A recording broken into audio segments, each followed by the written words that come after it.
बड़ी खबर इस समय आ रही है। अदालत में सुनवाई पूरी हो चुकी है और आदेश अदालत ने सुरक्षित रखा है। यानी कि अरविंद केजरीवाल ने जो कहना था उन्होंने कहा, ईडी के वकीलों ने कहा, अरविंद केजरीवाल के वकीलों ने कहा, दोनों तरफ से दलीलें दी गई, दोनों ने अपनी अपनी बात रखी। ईडी ने बताया कि क्यों अभी हम अरविंद केजरीवाल को और हिरासत में रखना चाहते हैं, अभी हमें बहुत सारी बातें उनसे और पूछनी है, उन लोगों दूसरे लोगों के साथ बैठाकर आमने सामने पूछताछ करनी है। अरविंद केजरीवाल ने कहा कि मेरी गिरफ्तारी का कोई आधार नहीं है, अभी तक इनके पास कोई साक्ष्य सबूत नहीं है, मुझे क्यों गिरफ्तार किया गया है, ये सिर्फ एक राजनीतिक साजिश है। तो दोनों तरफ से दोनों की बातें हो चुकी हैं। अरविंद केजरीवाल के वकील, दिल्ली के मुख्यमंत्री और ईडी के वकीलों ने अपनी अपनी बात रख दी है। दोनों के अपने अपने तर्क हैं। अब देखना यह होगा कि अदालत क्या निर्णय सुनाती है। 7 दिन की रिमांड क्या मिलेगी, 4 दिन की रिमांड क्या मिलेगी। एक बार फिर से अरविंद केजरीवाल को ईडी की हिरासत में जाना पड़ेगा, गिरफ्त में ही रहेंगे और वहीं पर ईडी उनसे सवाल जवाब करेगी। अरविंद, क्या लग रहा है, आधे घंटे से 1 घंटे संजय बता रहे हैं, लेकिन अब इस पूरी दोनों तरफ की दलीलों को देखकर हम समअप करें तो क्या कहेंगे आप? नहीं, देखिए, जो अदालत की कार्रवाई हो उसको कभी प्रिडिक्ट तो किया नहीं जा सकता है, लेकिन ये माना जा सकता है क्योंकि अमूमन अगर हम केसेस देखें बीते तो अमूमन एजेंसी को जो अदालत है वो रिमांड देती है, क्योंकि जो जांच है वो शुरुआती स्टेज पर होती है। तो अगर एजेंसी की रिमांड मांगती है और 14 दिन कम से कम अधिकार होता है, तो कोई भी एजेंसी मांगती है। अगर पिछले दिन की बात की जाए तो ईडी ने 10 दिन की रिमांड मांगी थी, अदालत ने 6 दिन की रिमांड जो है वो परमिशन उनको दिया था ईडी को। तो आज 7 दिन की मांगी है, तो माना जा रहा है कि 4 से 5 दिन मिल सकता है। लेकिन जैसा कि मैंने पहले कहा कि अदालत की जो कार्रवाई है उसको कभी प्रिडिक्ट नहीं किया जा सकता है, ये जज पर ही निर्भर करता है। लेकिन अगर बात की जाए अरविंद केजरीवाल की तरफ से जो वकील थे, उन्होंने आखिरी वकील दी जो दलील दी है वो बेहद दिलचस्प है। जिस तरह से ईडी ने आरोप लगाया कि अरविंद केजरीवाल जांच में सहयोग नहीं कर रहे हैं, तो अरविंद केजरीवाल के वकील ने कहा कि वो जांच में सहयोग करेंगे, लेकिन ईडी के अकॉर्डिंग वो जांच में सहयोग नहीं करेंगे। तो ये दलील अरविंद केजरीवाल के वकील ने दी है। अब ऑर्डर रिजर्व हो गया है, कुछ देर बाद फैसला आएगा। अब ये देखना होगा कि कस्टडी अप्रूव करती है, रिमांड देती है अदालत या नहीं देती है। ये आने वाले कुछ टाइम में ये क्लियर हो जाएगा। सही संजय, अब क्या लग रहा है कि एक बार फिर से अगर हम प्रिडिक्ट करें तो आप क्या प्रिडिक्ट करेंगे? और दूसरी बात यह कि क्या अभी अरविंद केजरीवाल लंबे समय तक इसी तरह से हमें हिरासत या जेल में ही नजर आने वाले हैं? आज की दोनों तरफ की दलीलों को देखने के बाद क्या कहेंगे आप?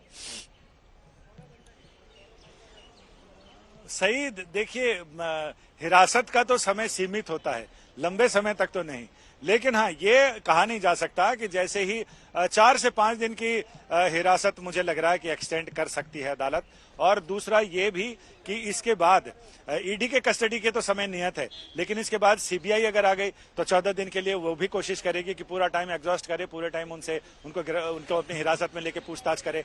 लेकिन उसके पहले उनको भी एक गिरफ्तारी दिखानी पड़ेगी और गिरफ्तारी के बाद वो रिमांड की मांग कर सकते हैं। इसके बाद तीसरा मैटर फिर ये जाता है, लंबे समय तक ये खेल तो चलेगा। इसमें मुझे लग रहा है कि जो प्रावधान है ईडी के गिरफ्तारी को लेकर, ईडी की नियमावली, उसमें कुछ सारी चीजें बहुत महत्वपूर्ण इसलिए हैं कि अदालत इसमें जो जमानत के प्रावधान हैं वो ये हैं कि जमानत तभी मिल सकती है जब अदालत को इस बात का एक तो भरोसा हो जाए कि इस सामने वाले आदमी को फंसाया जा रहा है, इसने कोई अपराध नहीं किया है। और आगे ये भी कि अदालत को ये भी भरोसा होना चाहिए कि ये इतना इनोसेंट है कि आगे भी कोई अपराध नहीं कर सकता इस तरह का, तभी जमानत का प्रावधान है। तो ठीक है, फिर अब हम यहाँ आपको रोक के ये पूछ रहे हैं संजय, यही बात हमने आपसे पूछी थी कि क्या इसके बाद ये संभावना भी है कि आज जो भी रिमांड मिले 4 दिन 7 दिन, उसके बाद जेल भी भेजा जा सकता है?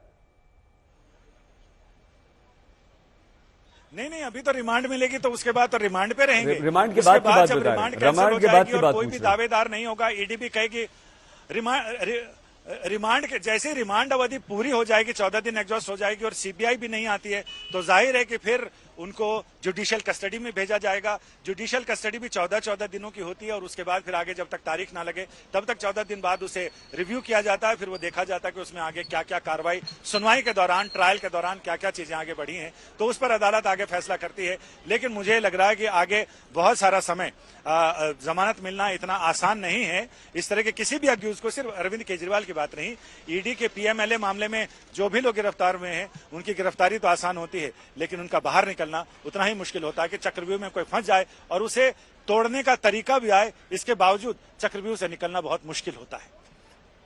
अरविंद, ये जो अदालत ने फैसला सुरक्षित रखा है, ये भी एक प्रक्रिया के तहत है या इस निर्णय को सुरक्षित रखने के पीछे हम कुछ देख सकते हैं?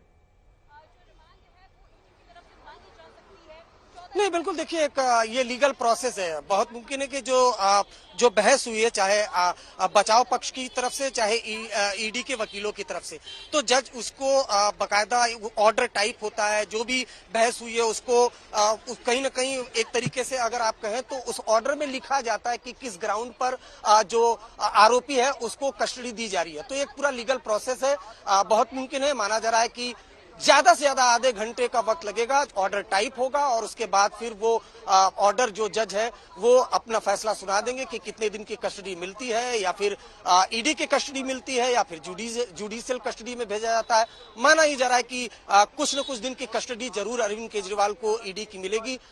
जो बीते दिनों जिस तरह की अगर लीगल प्रोसेस देखा गया है उसके तहत यही माना जा रहा है कि ईडी जो अरविंद आपको रोक रहे हैं यहाँ पर। अरविंद ओझा, संजय शर्मा, दोनों संवाददाता हमारे साथ बने हुए हैं। तो अदालत में अरविंद केजरीवाल की ये जो सुनवाई थी वो पूरी हो चुकी है। अरविंद केजरीवाल ने भी अपनी बात रख दी है, ईडी ने एक बार फिर से रिमांड मांगी है।